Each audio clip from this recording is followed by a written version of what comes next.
รกเมตตาไปสวรรค์ทะเลาะกันไปนรกขอถวายความเคารพพระมหาเถรานุเถระครูบาสังฆเจ้าทั้งหลายจุตนจุองค์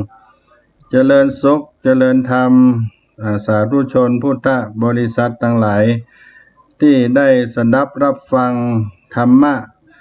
ตั้งสถานีวิทยุวัดฝ่ายหินมหาวิทยาลัยเชียงใหม่ในคลื่น FM 104.50 เมกะเฮิรตซ์วันนี้รายการเสียงธรรมพระธรรมจาริกอาตมาภาพท่านพระครูปัญญาสังฆการ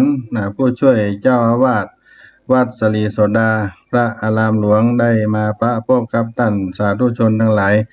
เป็นเมื่อค่ำยามเย็นช่วงนี้บรรยากาศมืดครึ้มตีนดอยอ้อยจ้างอุชุบรรพตวัดสลีโสดาก็จุ่มก็เย็นไปด้วยน้ำฟ้าสายฝนตั้งแต่วันที่14 15 16 17 18มานี้ก็แสงพระอาทิตย์ก็บ่ค่อยออกมาต่อใดเพราะมันเป็นพายุความจุ่มความเย็นของฝนบางครั้งก็ทำให้หนาวเย็นขึ้นมาในเมื่อค่ำยามคืนก็เป็นบรรยากาศที่ทำเมื่อจิตใจเฮาจุ่มเย็นในตีนดอยอ้อยจ้างอุชุบรรพตวัดสลีโสดาก็จุ่มในน้ำธรรมคำสอนไปด้วยวันนี้ได้ นำเอาธรรมะในต้นรายการได้กล่าวไว้ว่าเมตตาไปสวรรค์ทะเลาะกันไปนรกในพุทธสุภาษิตมีไว้ว่าอะธัมโมนิระยังเนติธัมโมปาเปติสักขิงความชั่วพาไปนรกความดีพาไปสวรรค์ญาติโยมพุทธศาสนิกชนท่านทั้งหลายเมตตาไปสวรรค์ทะเลาะกันไปนรกคำว่านรกแปลว่าสถานที่อันหาความเจริญบ่ได้หมายความว่าจะมีแต่ความทุกขเวทนาทุกข์ทรมานเร่าร้อนเดือดร้อนใจดิ้นรนกระวนกระวายทุกข์ทรมานอย่างแสนสาหัสจะเปรียบในมนุษย์ก็เหมือนครอบครัวที่มีการทะเลาะเบาะแว้งตบตีกันอยู่เสมอได้ยินแต่เสียงโหดเหี้ยมได้ยินแต่เสียงร่ำไห้ร้องไห้แต่นี้ก็เพียงเล็กน้อยตัวจริงจะต้องไปเกิดในนรกสวรรค์ก็แปลว่าสถานที่มีแต่อารมณ์อันเลิศคือมีแต่ความสุขหาความทุกข์มาได้เลยจะต้องการสมบัติอันใดสิ่งนั้นจะเกิดมีมาตามความปรารถนาจะเปรียบในมนุษย์ก็เหมือนกับครอบครัวที่มีแต่ความรักใคร่ต่อกันบ่นอกใจกันเชื่อฟังกรรมกันเชื่อฟังต่อกันอยู่ด้วยกันเป็นพ่อเป็นแม่เป็นลูกเป็นเต้าก็ว่านอนสอนง่ายก็จะเกิดความสุขในครอบครัวอันนี้ก็เป็นเพียงในมนุษย์แต่ถ้าเป็นสวรรค์จะสุขยิ่งกว่านี้คำว่านรกสวรรค์ที่ได้กล่าวไปข้างต้นก็ได้แสดงไว้ทั้งสองภพก็คือในโลกนี้และก็โลกเมื่อตายไปแล้วโดยยกตัวอย่างในครอบครัวบางคนอาจจะยังบ่มั่นใจว่าชาติหน้านั้นมีจริงอยู่ก็หากไผบ่เชื่อก็จะบ่คืนอกคืนใจให้เชื่อแต่ขอให้ได้นึกถึงนรกสวรรค์ในภพนี้ถ้า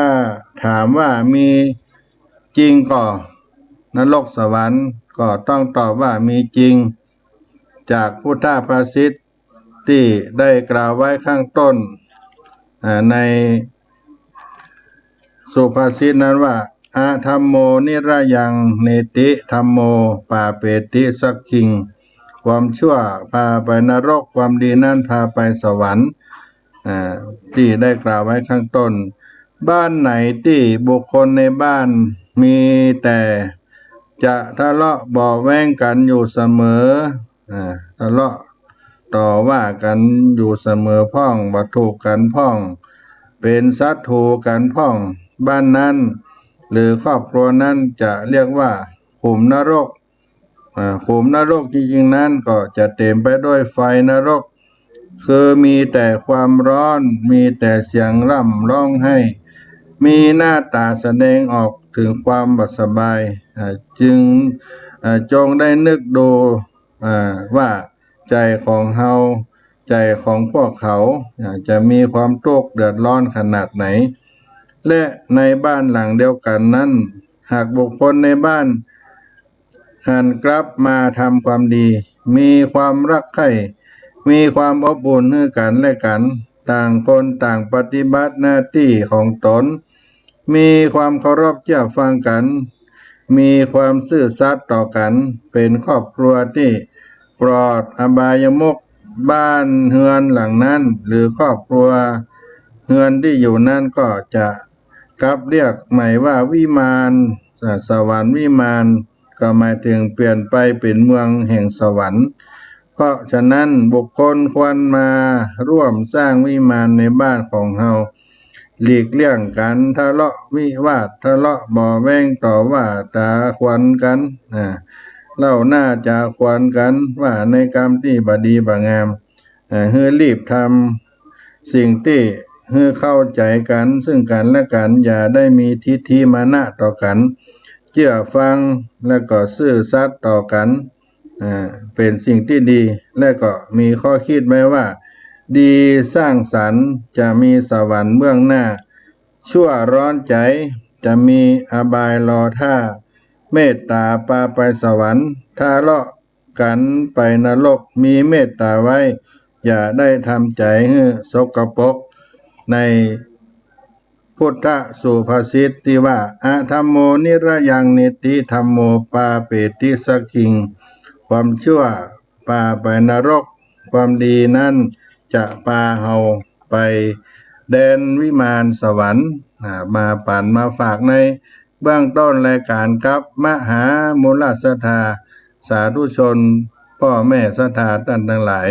ในรายการเสียงธรรมพระธรรมจาริกในวันนี้น้อ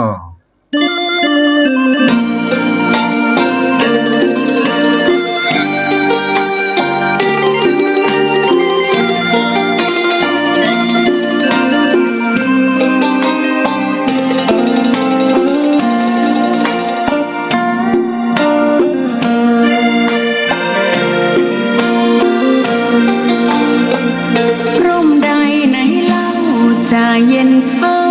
ร่มโพทองทั่วลาศรัทธายกย่องร่มของพุทธศาสนายิ่งกว่าร่มใดกันแดดไฟฝนลมนาแผ่กิ่งก้านสาขาปกคลุมประชาทุกชีวิต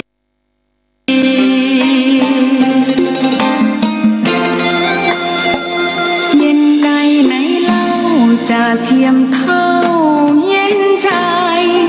พระธรรมที่ทรงตรัสไว้เป็นความจริงใสตรัสไว้ด้วยดีผู้ทำเห็นเองไม่จำกัดการเวลานาทีผิดถูกแก้กันตรงนี้จะไม่มีเรื่องราวก่อกวนพุทธศาสนาเชื่อมมากับเมืองสยามวัดบ้านโรงเรียนเขตคามปฏิบัติตามแม่ยามเรรวนคิดทำสิ่งใดเป็นไปเพื่อประโยชน์ทั้งมวลทำดีละสิ่งยั่วยวนขนึงครวญทางสายกลางชนะในเล่า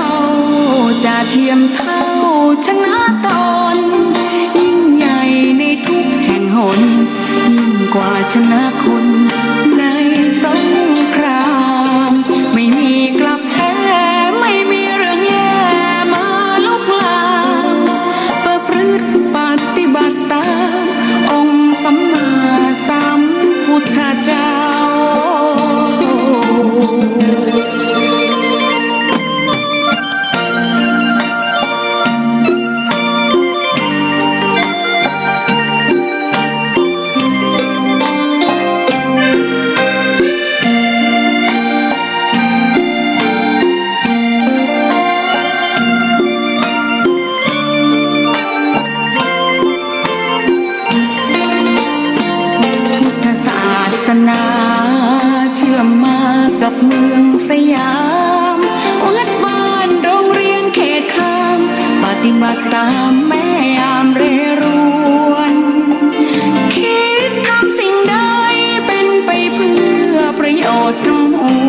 ตนยิ่งใหญ่ในทุกแห่งหนยิ่งกว่าชนะคนในสงครามไม่มีกลับแพ้ไม่มีเรื่องแย่มาลุกลามประพฤติปฏิบัติตามองค์สัมมาสัมพุทธเจ้า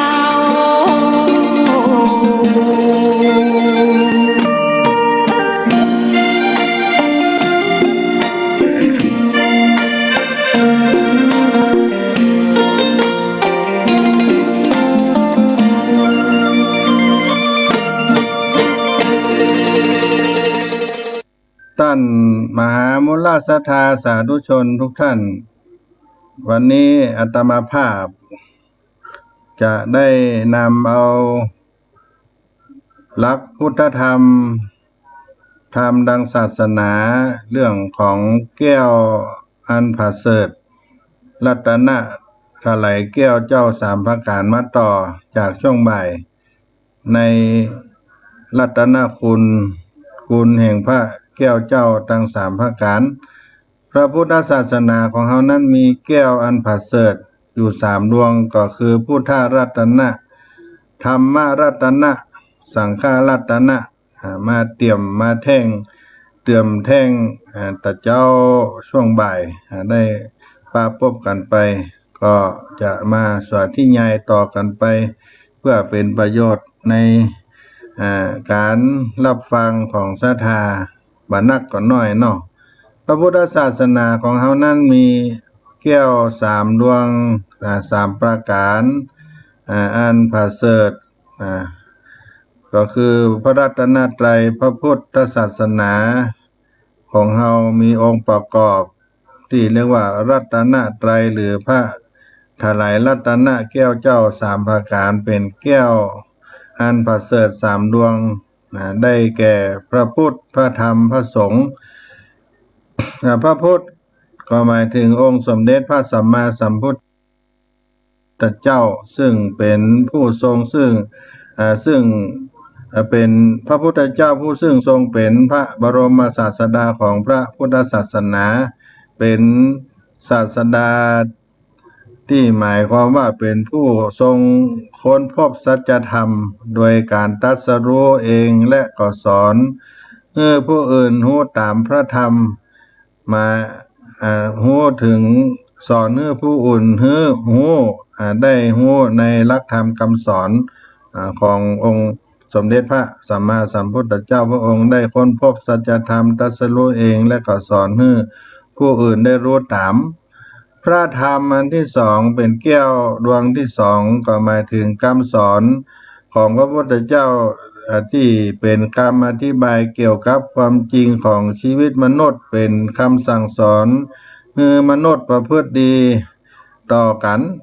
และรัตนะดวงที่สามก็คือพระสงฆ์ก็หมายถึงหมู่สาวก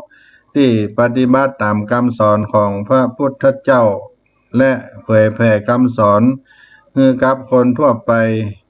พระพุทธมีคุณลักษณะอยู่9ประการที่เรียกว่าพุทธคุณ9พระธรรมมีคุณลักษณะ6ประการพระธรรมมีคุณลักษณะอยู่6ประการที่เรียกว่าคุณธรรมทั้ง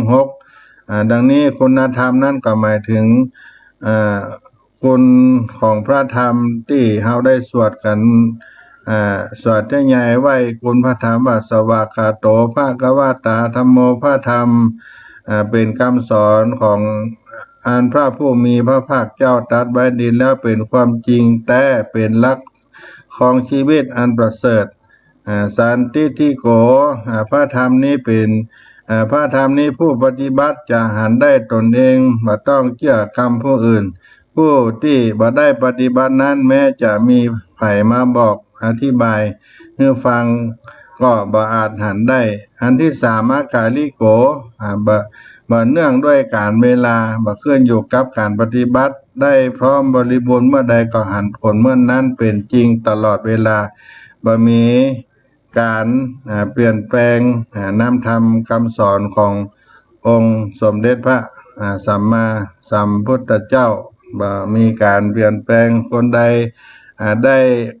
มาปฏิบัติก็จะรู้จริงอยู่เสมอเป็นนิดแล้วก็อันที่สี่เอหิปัสสิโกควรน้อมเข้ามาเป็นพระเป็นคำสอนพระธรรมเป็นคำสอนที่ควรจะเจิญให้คนอื่นมาดูมาพิสูจน์ตรวจสอบเพราะเป็นของที่จริงตลอดเวลาโอปัญญิโกควรน้อมเข้ามาเป็นสิ่งที่ควรน้อมเข้าไว้ในจิตในใจเพื่อยึดถือเป็นหลักปฏิบัติในชีวิตจะได้บรรลุถึงความหลุดพ้นอันที่หกปัจจตังเวทิตัปโปวินโยหิคือวินโยชนได้แก่นักปราชญ์รู้ได้เฉพาะตนก็คือพระธรรมนี้เป็นสิ่งที่วินโยชนจะรู้ได้และการรู้ได้นั้นเป็นของเฉพาะตนต้องปฏิบัติตามถึงจะได้รู้ตามคำสอนที่เราได้ศึกษานั้นจะต้องประจักษ์จะเรียนรู้จะมาแทนกันก็บ่ได้แบ่งปันกันก็บ่ได้ต้องประจักษ์ด้วยตนเองและสองอริยสัจสี่อริยสัจก็คือความจริงอันประเสริฐทั้งสี่ประการอันเป็นหลักคำสอนสำคัญในพระพุทธศาสนาคือทุกข์คือความจริงว่าด้วยความทุกข์สมุทัยคือความจริงว่าด้วยเกิดแห่งทุกข์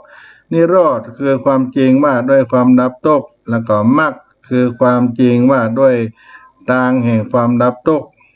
ทุกข์นั้นเป็นธรรมที่ควรรู้เป็นขันธ์ห้าองค์ประกอบของชีวิตอยู่ห้าประการก็คือรูป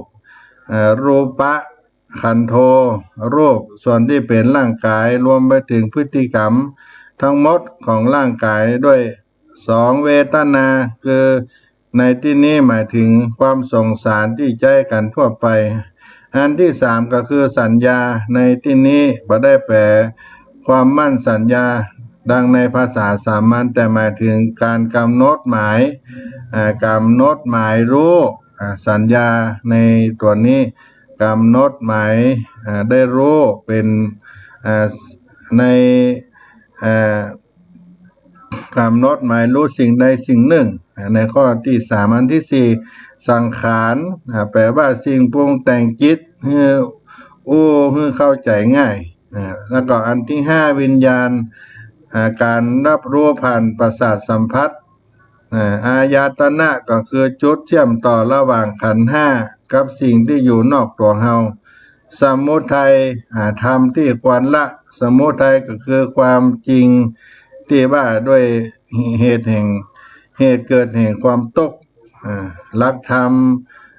กฎแห่งกรรมเป็นคำสอนที่สำคัญพระพุทธศาสนาของเฮาอกุศลกรรมบท10คือทางแห่งอกุศลกรรมกรรมชั่วทางกายกรรมชั่วทางวาจากรรมชั่วทางใจก็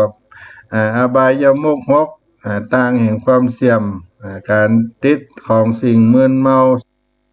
สุรายาเมาไปเอี่ยวไปเที่ยวไม่ค่ำเมื่อคืนชอบดูการเล่นติดการพนันคบคนชั่วเอามาเป็นมิตรคบคนชั่วมาเป็นมิตรขี้เกียจในการในงานบ่ทำการทำงานและอันที่สามนั้นนิโรธความที่เป็นธรรมที่ควรบรรลุสามิสสุขนิรามิสสุขและมรรคธรรมที่ควรเจริญปุพพานิมิตของมัชฌิมาปฏิปทาเป็นกัลยาณมิตร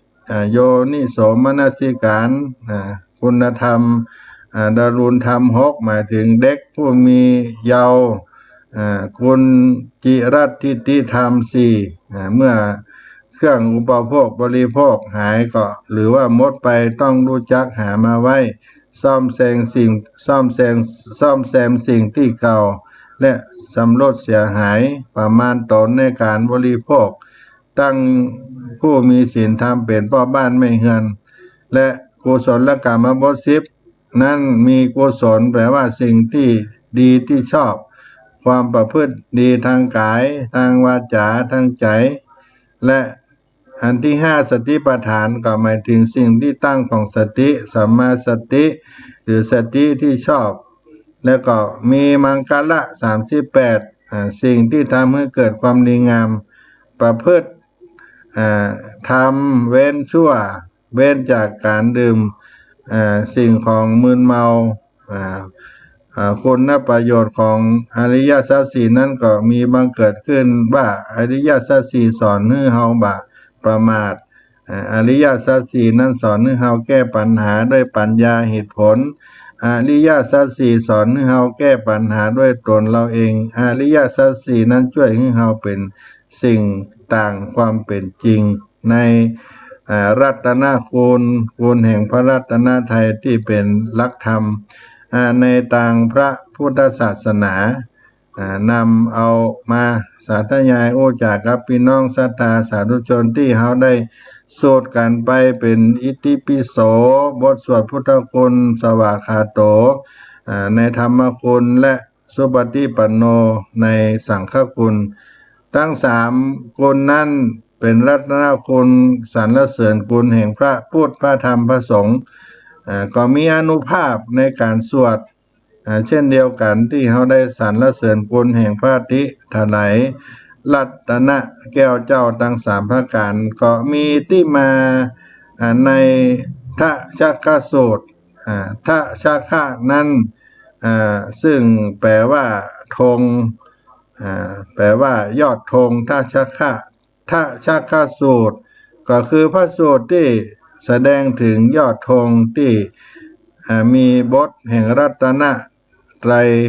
พุทธคุณธรรมคุณอยู่ในทะชักขสูตรก็มีอานุภาพให้เฮาได้สวดแล้วก็จะเป็นคุณเป็นประโยชน์ในทะชักขสูตรพระสูตรที่แสดงถึงยอดธงเป็นสูตรใหญ่นิยม สูตรทั้งเฉพาะในวัดเพราะ เฉพาะในวัดเช่นเข้าพรรษาลงในอุโบสถใช้เวลาสวดกันที่เป็นบทสวดที่ยาวพอสมควรถ้าจะสวดทำบุญตามบ้านในที่ต่างๆก็จะไปสวดในบทอิติปิโสสวากขาโตสุปฏิปันโนซึ่งเป็นหัวใจของรัตนะแก้วเจ้าในทะชักขสูตรพระสูตรที่แสดงถึงยอดธงชัยของพระพุทธศาสนาเป็นดังยอดธงชัยสำหรับบทสวดนี้เป็นดังยอดธงชัยสำหรับมวลหมู่เทวดาในสงครามกับอสูรในพระไตรปิฎกพระพุทธองค์ทรงได้กล่าวถึงพุทธานุภาพธรรมานุภาพสังฆานุภาพเป็นดังธงชัยที่เหนือกว่าธงชัยขององค์จอมเทพทั้งหลายเพราะบริสุทธิ์ปราศจาก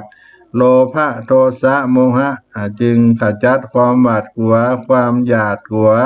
กดสะดุ้งขนพองสยองก้าวได้ในทะชักขสูตรที่ได้กล่าวไว้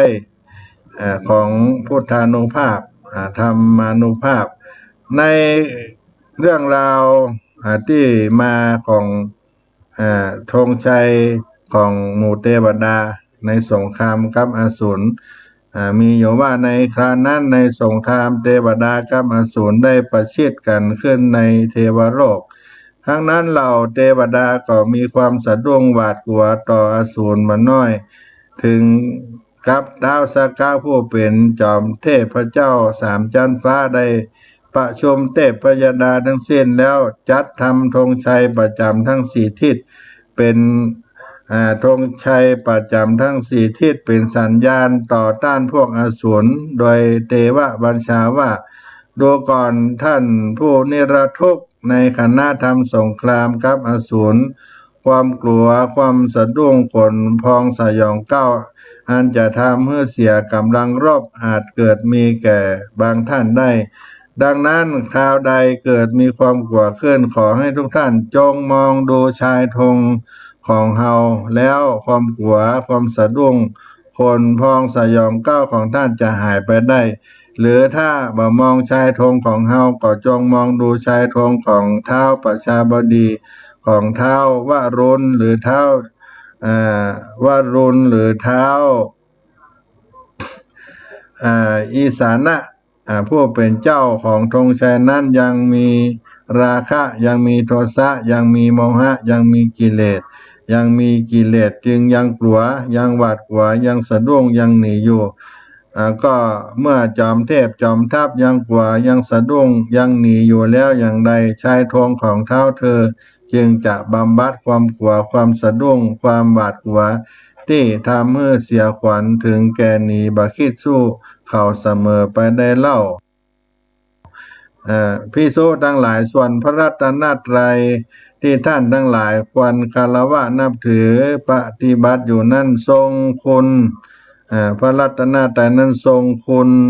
อานุภาพทรงอานุภาพเหนือเท้าเทวราชเหล่านั้นเหนือธงชัยของเท้าเทวราชเหล่านั้นดังนั้นเมื่อท่านทั้งหลายจะอยู่ป่าก็ตามอยู่ที่โคนไม้ก็ตามอยู่ในเรือนว่างก็ตามหากท่านกลัวหวาดกลัวความสะดุ้งขนพองสยองเก้าก็ดีมาเกิดขึ้นท่านทั้งหลายพึงระลึกถึงพระพุทธเจ้าว่าอิติปิโสภควาอะระหังสัมมาสัมพุทโธเป็นต้นเมื่อท่านทั้งหลายระลึกด้วยดีแล้วความกลัวความสะดุ้งขนพองสยองเกล้านั้นก็จะหายไปอันนี้เป็นอานุภาพแห่งพระพุทธานุภาพธรรมานุภาพสังฆานุภาพที่ได้กล่าวไว้ในทักษะสูตรแม้แต่เจ้าพระคุณสมเด็จพระญาณสังวรสมเด็จพระสังฆราช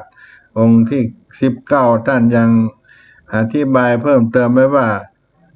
พระสูตรนี้แสดงธรรมปฏิบัติก็คือให้เจริญพุทธานุสติธรรมานุสติ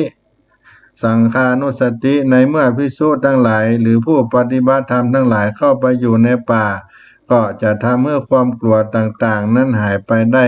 ก็เป็นด้วยอานุภาพแห่งพระสูตรทัชกสูตรนี้เป็นพุทธานุสติเป็นต้นนั่นเองอานิสงส์การสวดนี้เป็นการรวมเอาถ้อยคำสำคัญของพระพุทธองค์ซึ่งเรียกว่าทำให้ใจ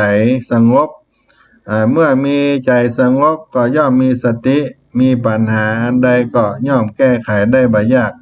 ยิ่งสวดเป็นประจำสม่ำเสมอจึงมักมีสติปัญญานิ่งสงบบ่ฟุ้งซ่านจิตใจเข้มแข็งปัญญาก็ดีรับก็เป็นสุขสบายมีสมาธิแน่นอนเมื่อมีสติปัญญาดีการตัดสินใจถูกต้องแม่นยำผลที่ได้จึงมักจะประสบเจอแต่สิ่งที่ดีในชีวิตการเสริมสร้างอนุสติให้เกิดกับตัวเฮาเสริมสร้างอนุสติก็ช่วยทำลายความหวาดกลัวขนพองสยองเกล้าหรือความขาดกลัวต่ออารมณ์ที่สร้างขึ้นมาหลอนใจตามลำพังอาจกลัวเสียงต่างๆหรือแม้แต่เงาตนเองเป็นต้นอาจหลอนด้วยอารมณ์มันเกิดกับจิตโดยเฉพาะผู้ที่ต้องเดินทางไปต่างถิ่นในสถานที่บ่คุ้นเคยโดยน้อมเอาคุณพระรัตนตรัยมาสร้างเสริมกำลังใจให้เกิดความเข้มแข็งอาจหาญแก้วกล้าในต่อสู้อันตรายอุปสรรคนานาประการก็เป็นพุทธานุภาพแห่งพระพุทธคุณธรรมคุณสังฆคุณก็จะเป็นพลังให้กำลังใจกับตัวเฮาและก็จะช่วยคุ้มครองอันตรายทางอากาศที่สูงอันตรายจากต้นไม้สูงอันตรายจากที่ต้องผ่านหุบเขาผาชันเป็นเหวเป็นห้วยต่างๆอันตรายที่ตกหล่นมาจากอากาศและในปัจจุบันก็ยังใจสวดป้องกันอันตรายเกิดจากการเดินทางโดยเครื่องบินก็ได้เนื่องจากบทสวดมีพุทธานุภาพธรรมานุภาพสังฆานุภาพครบถ้วนจะช่วยให้จิตใจมีกำลังเข้มแข็งต่ออุปสรรคต่างๆที่จะต้องเผชิญต่อปัญหาอุปสรรคและเป็นคนที่มีเสน่ห์เป็นที่ฮักมีผลการช่วยให้ชะตาชีวิตของเฮานั้นมีอายุมั่นยืนยาวเทวดาก็รักษาและก็เป็นการป้องกันพูดผีปีศาจนิมิตร้ายใดๆและก็จะแคล้วคลาดจากโรคภัยไข้เจ็บต่างๆล้วนแล้วแต่จากสิ่งที่เป็นโรคภัยไข้เจ็บหรืออุบัติภัยอุบัติเหตุทั้งหลายได้ แล้วก็บางคนก็เชื่อกันว่าพุทธานุภาพธรรมานุภาพสังฆานุภาพพุทธคุณธรรมคุณนี้ก็จะเหมือนเกราะเพชรป้องกันคุ้มภัยของเฮาที่ได้สวดกันได้สรรเสริญในคุณพระรัตนตรัยด้วยแม้แต่พระเจ้าพระสงฆ์เฮาก็ได้นำเอามาสาธยายมาสวดเป็นคุณเพื่อป้องกันให้กับศิษยานุศิษย์เป็นการป้องกันภัยต่างๆได้เพราะฉะนั้นเราได้สวดได้สรรเสริญคุณแห่งพระรัตนตรัยพุทธคุณธรรมคุณสังฆคุณจะสวด 9 จบสวด108 จบตามอายุของเราเพื่อเป็นการเจริญฝึกสมาธิก็ทำได้เป็นการสร้างบารมีไปอีกประการหนึ่งที่ให้เกิดกับตัวของเรานั้นเพราะฉะนั้นการที่ได้สวดพุทธคุณธรรมคุณสังฆคุณก็เป็นสิ่งที่เป็นมงคลที่พระพุทธองค์ได้ตรัสว่าการสวดมนต์นับเป็นช่องทางหนึ่งของการบรรลุธรรมได้สั้นๆไว้ว่าก็คือการสวดมนต์การสวดนั้นก็เป็นการที่เราได้หันทำได้ในพุทธคุณที่อาตมาภาพได้กล่าวไปพุทธคุณธรรมคุณสังฆคุณในอิติปิโสสวากขาโตสุปฏิปันโนพระรัตนคุณทั้ง3ประการนี้ที่ได้ไปที่ให้ท่านทั้งหลายได้สวด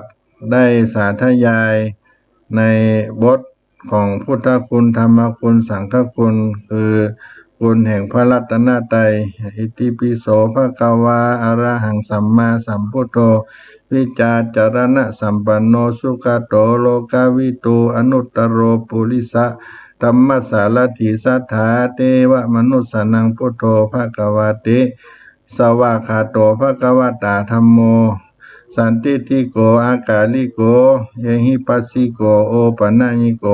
ปัจจตังเวทิตาโปวิญโยหิติสุปฏิปันโนภะคะวะโตสาวกสังโฆอุจจุปฏิปันโนภะคะวะโตสาวกสังโฆสามิจิปฏิปันโนภะคะวะโตสาวกสังโฆญาติตังจัตตาลิโพลิสายุกานิอัฏฐโพลิสาภุคลาเอสะภะคะวะโตสาวกสังโฆอาหุนายโยปะหุนายโยตัคคินายโยอัญชลีกรณิโยอุตรังปุญญะเขตังโลกัสสตินี่ก็เป็นบทสวดแห่งพุทธคุณธรรมคุณสังฆคุณได้สรรเสริญคุณแห่งพระพุทธพระธรรมพระสงฆ์เป็นสิริเป็นมังคละกับตัวกับตนเฮาเป็นอย่างยิ่งศรัทธาพี่น้องทั้งหลายบางท่านก็คงสวดกันได้กันหมดแล้วบางท่านก็อาจจะฝึกสูตรกันให้มันได้บางท่านได้เคยทำวัดเจ้าทำวัดเย็นได้สูตรกรรมฐานก็ดีก็จะจำได้ขึ้นใจเอาไว้เป็นสรณะเป็นสิ่งที่บำรุงจิตใจให้เราได้สุขกายสบายใจกับตนกับตัวเฮา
ชินาติ ภาษาบาลีที่พุทธองค์ท่านทรงตรัสสอนการให้ธรรมะชนะการให้จงได้สังวรให้ทราบภายในชะล้างจิตใจให้คำสั่งสอนธรรมะจะช่วยกัดกร่อนนิวรณ์จะได้เบาบางสัพพะทานังธรรมะทานังชินาติได้ฟังคำนี้ท่านทรงบ่งชี้หนึ่งไม่มีสองให้ทำเป็นทานสารต่อปัญญานำพาแสงส่องแสงธรรมชี้นำถูกต้องรับรองท่านต้องสุขใจ ท่านพุทธศาสนิกชนทั้งหลายได้โอษถึงพุทธคุณธรรมคุณสังฆคุณในทะชัคคสูตรเป็นพระสูตรที่เป็นยอดธงของชีวิตได้เป็นมนต์เป็นมงคลที่เราได้ระลึกถึงคุณของพระพุทธเจ้าพระธรรมและพระสงฆ์ในเวลาเราเกิดความสะดุ้งกลัวอยู่ในป่าในดงอยู่ตามไม้ใหญ่ไม้หลวงอันใดก็ดีเกิดความกลัวความสะดุ้งคนปองสยองก้าวเกิดขึ้นบ่มั่นจิตมั่นใจของเฮาก็ให้ระลึกในคุณของพระพุทธเจ้าพระธรรมและพระสงฆ์ซึ่งถ้าชัคคสูตรนี้เป็นยอดธงของชีวิตเป็นพระสูตรที่ว่าด้วยอานุภาพระลึกถึงพระรัตนตรัยที่พระพุทธองค์ได้นำเอาเรื่องการทำสงครามระหว่างเทพกับอสูรมาเป็นข้อเปรียบเทียบเพื่อเตือนจิตเตือนใจภิกษุผู้ไปทำความเพียรอยู่ตามป่าเขาลำเนาไพรอันเงียบสงัดห่างไกลจากผู้คนสัญจรไปมาอยู่ท่ามกลางป่ากว้างดงหลวงป่าลึกดงใหญ่ของภิกษุผู้ยังเป็นปุถุชนเช่นนั้นย่อมจะเกิดความหวาดกลัวขนปองสยองเก้าเมื่อเกิดความรู้สึกหวาดกลัวพุทธองค์ก็แนะนำให้ระลึกถึงพุทธคุณธรรมคุณสังฆคุณแล้วก็จะสามารถข่มจิตข่มใจระงับความหวาดกลัวบำเพ็ญเพียรให้ดีขึ้นต่อไปถ้าชัคคสูตรถ้าชัคคสูตรนี้เป็นการทำลายความหวาดกลัวที่เกิดขึ้นในจิตในใจของเฮาจะไปที่ไหนต่างถิ่นต่างแดนก็ได้น้อมรำลึกถึงรัตนคุณพระรัตนตรัยสร้างเสริมกำลังใจให้เกิดความอาจหาญแก้วกล้าในจิตในใจของเฮาถ้าชัคคสูตรก็จะช่วยคุ้มครองป้องกันอันตรายให้เฮาได้ปลอดภัยจากสิ่งต่างๆในถ้าชัคคสูตรนี้ก็เป็นเรื่องราวที่พระบรมศาสดาพระสัมมาสัมพุทธเจ้าเมื่อจะตรัสสอนภิกษุที่ได้บำเพ็ญสมณธรรมในป่าว่าให้เกิดความกลัวต่อภัยต่างๆให้มันระลึกถึงคุณพระรัตนตรัยได้กล่าวยกเอาเรื่องราวในอดีตการแต่เดิมอ่อนก่อนลึกดำบรรพ์ในเรื่องสงครามระหว่างเทวดากับอสูรมาสาธกเป็นอุทาหรณ์ซึ่งสงครามนั้นท้าวสักกะเทวราชได้ปลุกปลอบใจของเทวดาบังฮื้อหวาดกลัวต่ออสูรโดยฮื้อแงนดูธงที่สะบกที่โบกสะบัดที่งอนราชรถความกลัวความหวาดผวาก็หายไปบ่หายไปนักก็หายไปน้อยและท้าวสักกะเทวราชนั้นก็ได้ยังมีกิเลสแต่พวกภิกษุที่อยู่ในป่ามันระลึกถึงคุณพระรัตนตรัยก็จะหายกว่าภัยต่างๆ อย่างชะงักแน่นอนเพราะพระพุทธองค์ทรงเป็นผู้ปราศจากกิเลสเด็ดขาดแล้วพระรัตนตรัยซึ่งเป็นที่เปิกงานประเสริฐสุดของสรรพสัตว์ถ้าจะฆ่าสูตรนี้จริงมีอานิสงส์สาธยายเป็นประจำแล้วก็จะเป็นมงคลพวกโจรหรือผู้ที่มุ่งร้ายว่าสามารถจะทำอันตรายต่อเฮาได้และก็อยู่รอดปลอดภัยทุกที่พาราตีการวันนี้เวลายังพอมีอยู่ก็จะได้เอามาสาธยายให้เป็นมังกละให้กับท่านสาธุชนผู้ฟังทั้งหลายในทะชาคาสูตรพระสูตรที่เป็นธงชัยยอดของชีวิตในการรำลึกถึงคุณแห่งพระพุทธธรรมสังฆะเป็นสิริมงคลกับท่านทั้งหลายเป็นอานุภาพของคุณพระรัตนตรัยในใต้รายการนี้เนาะนะโมตัสสะภะคะวะโตอะระหะโตสัมมาสัมพุทธัสสะนะโมตัสสะภะคะวะโตอะระหะโตสัมมาสัมพุทธัสสะนะโมตัสสะภะคะวะโตอะระหะโตสัมมาสัมพุทธัสสะเอวัมเมสุตังเอกังสัมมัญญังภะคะวะสาวัตถิยังวิหารติเจตวันเนอนาตาปินดิกัสสะอาราเมตตาโคภะคะวะภิกขุอามันเตสิภิงคาวติภาตันเตติเตภิกขุภังคาวะโตปัจจัสโสสุงภังคาวะเอตทาวโวจาพุตตาปุปังภิงคาเวเตวาสุราสังคโมสัมโมปายุลาโหปอาโหสีอัตตาโคภิงคาเวสะโคเทวานามินโตเตเวตาวาติงเสอามันเตสีสะเจมาลิสาเทวานังสังฆามากาตานังอุปจัยญาพยังวาสัมพิตาตังวาโลมะหังโสวามาเมวะตัสสามิงสามาเยทะชากังอุโลกายาทามะมังหิโวทะชากังอุโลกายาตังยัมภาวิสติพายังวาสัมพิตาตังวาโลมะหังโสวาโสปะหิยิสติโนเจเนทะชะกังอุโลกายาธาตาปัจจปติสเตวะราชสะทะชะกังอุโลกายาตาปัจจปติสาหิโวเตวาราชสะทะชะกังอุโลกายาตังยัมภาวิสติพะยังวา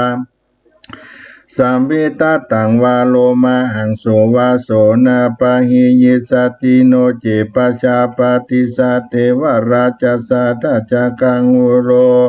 อุโลกายาธาตาวารุณสะเทวราชสะทะชะกังอุโลกายาธาวารุณสะหิโวเทวราชสะทะชะกังอุโลภา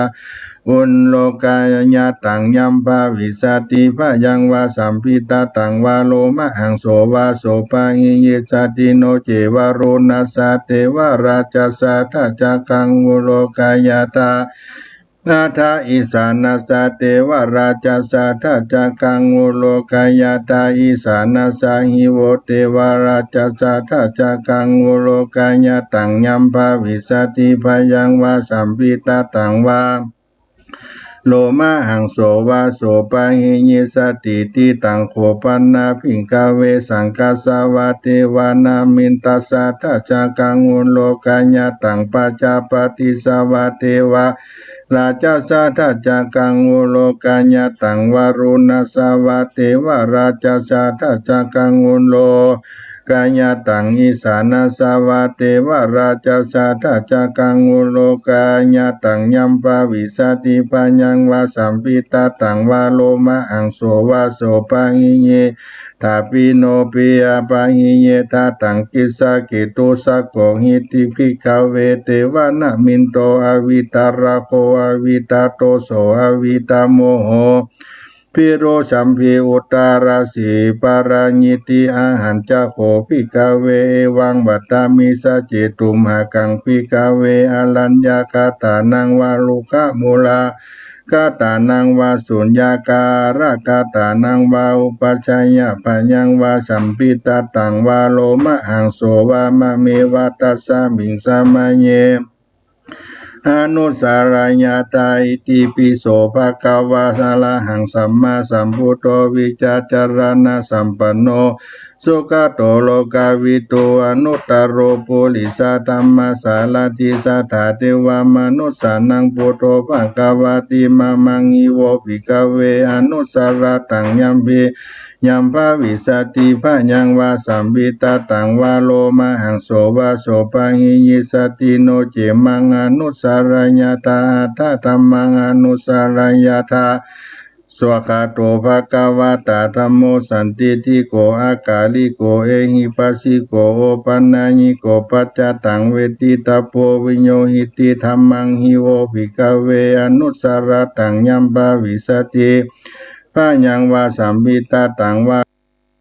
โลมะหังโสวาโสปะหิยิสติโนเจธัมมังอนุสารญาตาตาสังฆังอนุสารญาตาสุปฏิปันโนภะคะวะโตสาวกสังโฆจุปฏิปันโนภะคะวะโตสาวกสังโฆญะญาปฏิปันโนภะคะวะโตสาวกสังโฆสามิจิปฏิปันโนภะคะวะโตสาวกสังโฆญาติตังจตาริปุริสายุกานิอัตถาปุริสาปุกาลาเอสะภะคะวะโตสาวกสังโฆอะหุนายโยปะหุนายโยตักขินายโยอัญจลิกรณิโยอนุตตรังปุญญเขตังโลกัสสติสังฆังอิโวภิกขเวอนุสารตังยัมภาวิสติภะยังวาสัมปิตตังวาโลมะหังโสวาโสปะหิยิสติตังกิลา